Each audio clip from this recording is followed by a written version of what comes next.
কথাগুলো মন দিয়া শুনবেন। গাধাকে যখন সৃষ্টি করা হলো তখন গাধাকে বলা হলো, তোমাকে সকাল থেকে সন্ধ্যা পর্যন্ত প্রচুর পরিশ্রম করতে হবে, সারাদিন পিঠে বোঝা বয়ে বেড়াতে হবে, খেতে পারবে শুধুই ঘাস, তোমার মাথায় কোনো বুদ্ধি থাকবে না, আর তোমার আয়ু দেওয়া হবে 50 বছর। এইটা শুনে গাধা বলল, হে প্রভু, আমাকে 50 বছর না দিয়ে 20 বছর আয়ু দিন, আমি এত বছর বাঁচতে চাই না। সৃষ্টিকর্তা তার এই কথা মঞ্জুর করলেন। তারপর যখন কুকুরকে সৃষ্টি করা হলো তখন কুকুরকে বলা হলো, তুমি হবে মানুষের একজন কাছের বন্ধু, আর তোমার খাবার হবে মানুষের থেকে যাওয়া জুটা খাবার, আর তোমার আয়ু দেওয়া হবে 30 বছর। এইটা শুনে কুকুর সৃষ্টিকর্তার কাছে হাত জোড় করে বলল, হে প্রভু, আমি 30 বছর বাঁচতে চাই না, আমাকে 30 বছর থেকে 15 বছর আয়ু দিন। সৃষ্টিকর্তা তার এই কথাও মঞ্জুর করলেন। তারপর যখন বানরকে সৃষ্টি করলেন তখন বানরকে বলা হলো, তুমি শুধু এই গাছ থেকে ওই গাছে ঝুলতে থাকবে আর মানুষকে বিনোদন দেওয়ার চেষ্টা করবে, আর তোমার আয়ু দেওয়া হবে 20 বছর। এইটা শুনে বানরও হাত জোড় করে সৃষ্টিকর্তার কাছে বলল, হে আল্লাহ, আমাকে 20 বছর না দিয়ে 10 বছর আয়ু দিন, আমি এত বছর বাঁচতে চাই না।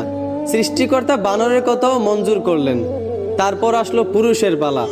পুরুষকে যখন সৃষ্টি করা হলো তখন পুরুষকে বলা হলো, তুমি হলে প্রাণীদের মধ্যে সবচেয়ে বিচক্ষণ এবং বুদ্ধিমান, এই জন্য তোমাকে প্রাণীদের শিরোমণি করা হলো, আর তোমার আয়ু দেওয়া হবে 20 বছর।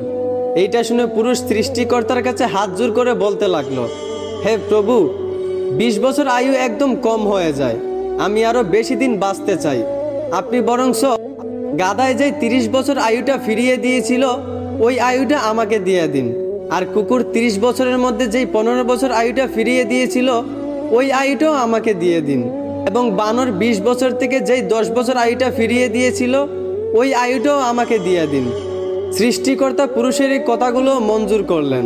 তারপর থেকেই ছেলেরা 20 বছর পর্যন্ত পুরুষ হয়ে বাঁচে, আর যেই 30 বছর গাধার থেকে চেয়ে আনা হয়েছিল সেই 30 বছর পরিবারের বোঝা পিঠে বয়ে বাঁচে, ঠিক একদম গাধার মতোই।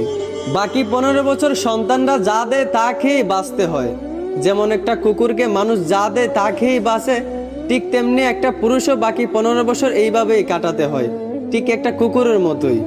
আর বাকি 10 বছর পুরুষদেরকে বানরের মতোই বাঁচতে হয়। বানর যেমন এক ডাল থেকে আরেক ডালে ঝুলাঝুলি করে এবং মানুষকে বিনোদন দেয়, ঠিক তেমনি পুরুষদেরকেও বাকি 10 বছর বাঁচতে হয়, একবার ওই সন্তানের কাঁধে ঝুলে একবার ওই সন্তানের কাঁধে ঝুলে, এবং নাতিদেরকে বিনোদন দিয়ে এইভাবেই বাকি 10 বছর বাঁচতে হয়। এইটাই পুরুষের জীবন, এইটাই বাস্তবতা। আশা করি আমার কথাগুলো বুঝতে পারছেন।